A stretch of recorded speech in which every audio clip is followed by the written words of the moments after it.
Hello and नमस्कार everyone. आज हम बात करेंगे जो पेट में आपके कांस्टेंट बर्निंग बनी रहती है या जलन आपको फील होती है, एसिडिटी फील होती है, उससे आपको कैसे निजात पाना है या राहत पानी है। कुछ टिप्स मैं बताऊंगी, लेकिन पहले ये जानते हैं कि बर्निंग को आपको कैसे हटाना है या एलिमिनेट करना है। सबसे पहले अपने फूड चॉइसेस को देखिए कि आप खाते क्या हो सकता है बहुत स्पाइसेस खाते हो, बहुत लाल मिर्ची खाते हो, हरी मिर्ची खाते हो, क्योंकि इनसे भी जो एसिड है वो बनता है और ऊपर की तरफ खिंचता है। पीएच हमारा ख़राब हो जाता है और HCl सिक्रीशंस बढ़ जाती हैं पेट में, जिसकी वजह से आपको बर्निंग फील हो सकती है। तो आप पहले खुद रूल आउट करें कि आपको कौन से खाने से दिक्कत होती है। लेट्स सपोज सबको अलग अलग खानों से एलर्जीज होती हैं या सबको अलग अलग खा के गैस या एसिडिटी या जलन बनती है, तो आप वो चीज़ें प्रेफर ना करें जो एसिडिक होती हैं फूड में, या फिर जैसे उड़द है, राजमा है, छोले हैं, बाहर का खाना है, जो भी गैस बनाती हैं पेट में, भारी चीज़ें हैवी टू डाइजेस्ट हैं, उनको आप अवॉइड करें और वो एसिडिक नहीं होनी चाहिए। तो पहले आप खुद देखें कि आपकी बॉडी किसको खा के क्या रिएक्ट करती है।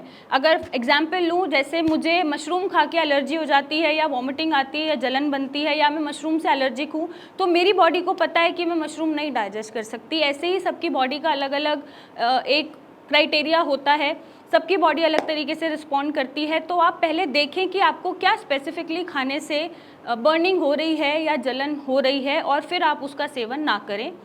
नेक्स्ट आप ये देखिए कि आप बहुत ज़्यादा स्मोकिंग तो नहीं कर रहे हैं। एक्सेसिवली लगातार स्मोकिंग करने से भी हमारा पीएच ख़राब होता है, HCl सिक्रीशन बढ़ जाती है और एसिड ऊपर को बनता है, जलन पैदा करता है, तो वो भी आपको लिमिट करने की ज़रूरत है। आप पानी का इंटेक बढ़ाइए। हो सकता है आप पानी बहुत कम पीते हैं, क्योंकि और कौन सा पानी पीते हैं, अगर आप हैंडपम्प या डायरेक्ट सप्लाई का पानी पीते हैं तो उससे भी हमारे पेट में जलन या एसिडिटी या फ्लैचुलेंस बन सकती है, कोलाइटिस बन सकता है। तो आप अगर हैंडपम्प या सप्लाई का पानी प्रेफर करते हैं तो उसको आप बॉईल करके नॉर्मल करके पिएं, या फिर आप RO का पानी पिएं। तो ये ध्यान रखें कि कौन सा पानी आप कहाँ से पानी पी रहे हैं या कैसा पानी आप पी रहे हैं। नेक्स्ट, अगर आप बहुत चाय पीते हैं, क्योंकि लोगों को मैंने देखा है कि दिन में 8-10 चाय पी जाते हैं, तो चाय पत्ती जो चाय में डलती है वो भी एसिडिटी जलन पैदा करती है। तो आपको वो भी कम करने की ज़रूरत है, लिमिट करने की ज़रूरत है, ताकि जलन आपकी ठीक हो जाए। नेक्स्ट, आप ध्यान रखें कि आप खाना कैसे कैसे खाते हैं। कहीं मॉर्निंग ब्रेकफास्ट आप 8-9 बजे कर लेते हैं, फिर उसके बाद लंच आप 3-4 बजे करते हैं, या फिर डिनर आप 10-11 बजे करते हैं। तो इतना जो गैप है खाने में वो नहीं होना चाहिए, और डिनर आपका स्पेसिफिकली इतना लेट नहीं होना चाहिए। डिनर आपका 8 से 9 बजे के बीच में कंप्लीट हो जाना चाहिए। उसके बाद आप कुछ भी ना खाएं, ताकि जलन, एसिडिटी, भारीपन आपको फील ना हो।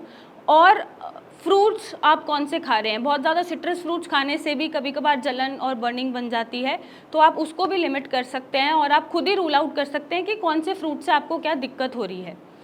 अब हम बात करें बहुत सारा खाना एक बार में। अक्सर क्या होता है, हमें बहुत तेज़ भूख लग रही है, हम थोड़े से फ्री हुए तो हम एक साथ बहुत सारा खाना ठूस लेते हैं। वो नहीं करना चाहिए। हमें थोड़े थोड़े गैप में स्मॉल मील्स खाने चाहिए। चाहे आप 2 से 3 घंटे का गैप रखें, लेकिन बच्चों की तरह थोड़ा थोड़ा मील खाइए, ताकि बहुत ज़्यादा आपका पेट ना भरे और पेट फूले ना। अब जैसे आयुर्वेद में कहावत है कि खाने से पहले का पानी अमृत, साथ का पानी आनंद, और तुरंत बाद का पानी जहर है। तो आपको यही पैटर्न फॉलो करना है। आप पानी जो इनटेक करते हैं स्पेसिफिकली सिर्फ खाने के तुरंत बाद इनटेक ना करें, या तो आप पहले इनटेक करें या फिर खाना खाने के कम से कम आधा पौने घंटे बाद आप वाटर इनटेक करें, ताकि आपका पेट ना फूले और आपका जो खाया पिया है वो जहर ना बने बॉडी में।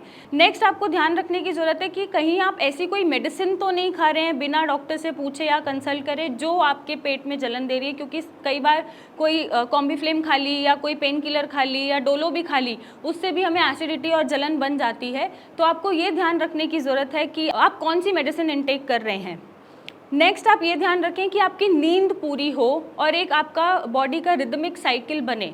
क्योंकि आप कई बार रात को नहीं सोए, सुबह उठ के पेट में जलन है, एक अजीब सा नॉजिएटिंग फील हो रहा है, तो वो अक्सर हमें तब होता है जब हमारी नींद पूरी नहीं होती और इंडाइजेशन हम फील करते हैं, स्टूल्स पास नहीं होते, कॉन्स्टिपेशन हमें हो रहा होता है। क्योंकि हमारी जो एक बॉडी की साइकिल है वो बिगड़ गई है। क्योंकि ये 12 घंटे का क्लॉक चलता है, बॉडी को पता है कब समय पर क्या करना है, कौन से समय पर क्या करना है। जब ये डिस्टर्ब हो जाता है तो भी आपको अनईजीनेस और कंफर्टेबल नहीं फील होता है। तो ये भी आप मेंटेन करके चलें। स्ट्रेस और एंशियस आप अगर बहुत रहते हैं तो काइंडली उसको कम करें और अपना वेट मेंटेन करें। काम सबके लिए ज़रूरी है, लेकिन जान है तो जहान है। तो सबसे पहले आप अपनी बॉडी को देखें, अगर ये ठीक रहेगी तो आप काम कर पाएंगे ढंग से और उसको जस्टिफाई कर पाएंगे। तो अगर आप ओवरवेट हैं या एक आइडियल वेट के आसपास हैं तो अच्छी बात है, नहीं है तो आप प्लीज़ एक आइडियल वेट कैरी करके चलें। अब हम बात करते हैं कि टेम्परेरीली अगर जलन हो रही है आपको, कुछ दिनों के लिए हो रही है, तो ठीक है, आप इन नुस्खों से इसे सॉल्व कर सकते हैं। या अगर नहीं आराम मिल रहा तो आप पेंटॉप खाने से पहले या कोई भी ट्रीटमेंट लेने से पहले सिर्फ आधी चम्मच बेकिंग सोडा जो घर में मिलता है उसको आप 1 गिलास पानी में पी के देखिएगा, आपको रिलीफ जल्दी मिल जाएगा। नेक्स्ट, आप डेली खाली पेट आंवले का जूस पीना शुरू करें, जिससे आपको इंडाइजेशन या बर्निंग या कॉन्स्टिपेशन ऐसी समस्याएं ना बने।